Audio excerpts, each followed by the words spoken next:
So, can I ask a question on synthetic vitamins? Yes. How does a layperson know if you're getting synthetic vitamins when you go to the store or when you order it online? Is there any age for farmers? Yeah, there is. Almost all our vitamins, except the rare ones, that you can't really get in certain ways, are food concentrates. If it's a food concentrate, you know it's not synthetic. That's how you know. And why is that important? Well, because a food concentrate has the correct frequencies. And when you put in synthetic vitamins, it's not a full or correct frequency, and it alters the frequency in the body than what it needs for that. So it is important to get the food concentrate approaches, and that's really how you tell. That would say on the label, or actually? Well, yeah, most of it should say food concentrate. Thanks so much. And the key is that not, we can't get everything that way, but we can get a lot of things that way, and that's the way to go. And that's like 95% of what we sell at the tree. What is a good brand of xylitol if I want to replace sugar? Well, what we're saying is we're doing the research now. There is one company that seems to have a higher concentration called EPIC, E-P-I-C, but I hope within a week or two we'll have a lot of our research done and be able to answer that more clearly. Okay, is it E-P-I-C? Yes. Okay, thank you. You're welcome.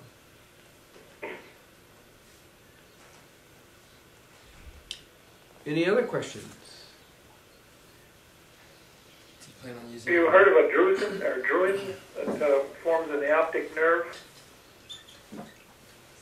Kind of cartilaginous formation in the optic nerve. My son seemed to have that, and I was thinking about the vital sign to help keep that up.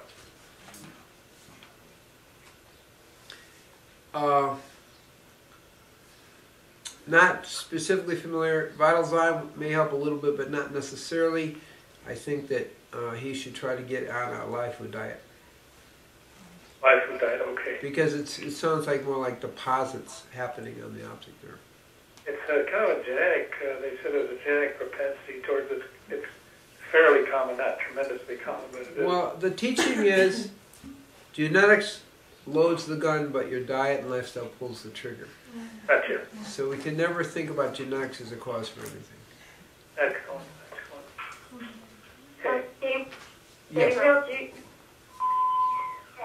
Go ahead. Gabriel, Yes. do you have any recommendations for devices for air travel? You used to recommend a product, and I wasn't sure if you still recommended that product since it's not in the shop anymore. What are you talking about? The Jet lag device? I'm sorry, the what? Jet lag device. It should be in the shop. Oh, okay. We do a lot of things. The thing that people have to understand is we're not really talking about jet lag. That's pretty simple to deal with. And you go sunrise, sunset, you just make sure you go to bed on the right time and get up with, even if you only got 2 hours sleep, get up at sunset, sunrise. The big issue is what we call jet stress, which is the vibration on the airplane that really addles the system, and the higher radiation exposure because you're higher up. At 30,000 feet, we actually did this research with a Geiger counter. Went up in the airplane, and it's 10 times higher at 30,000 feet than on the ground. So what do? You take antioxidants. So there's a variety of antioxidants we recommend. DHLA is one. Nano green tea is another. Another one that we find is like a super duper one that's all food concentrates now. Remember, we're all talking food concentrates. Is Antiox Extreme. We carry all these at the Tree of Life. And you want to take it like every hour.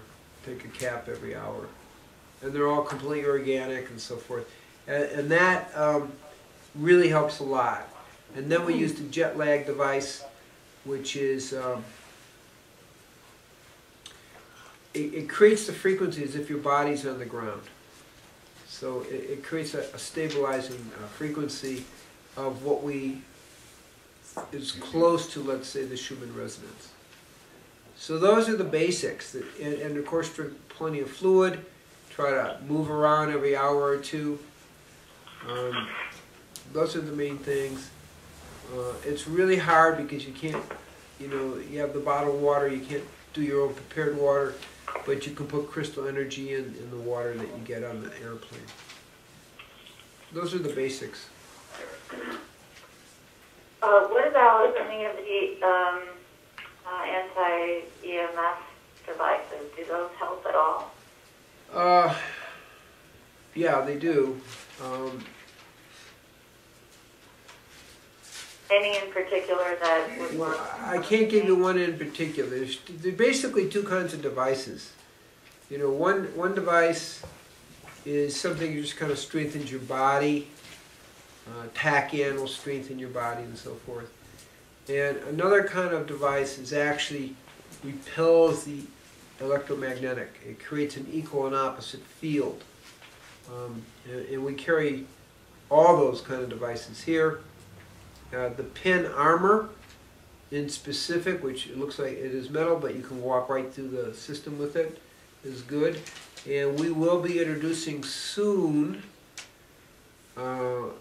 something that is extremely good for travel and flying, and Gabriel's not ready to talk about it. And how when you're flying one direction, you get a certain kind of electromagnetic wave. You find the other direction, another kind of waves, and so you try to sit on the one aisle going this way and one aisle going that way. We're not ready to talk about it yet, but soon, maybe next time we'll talk about it.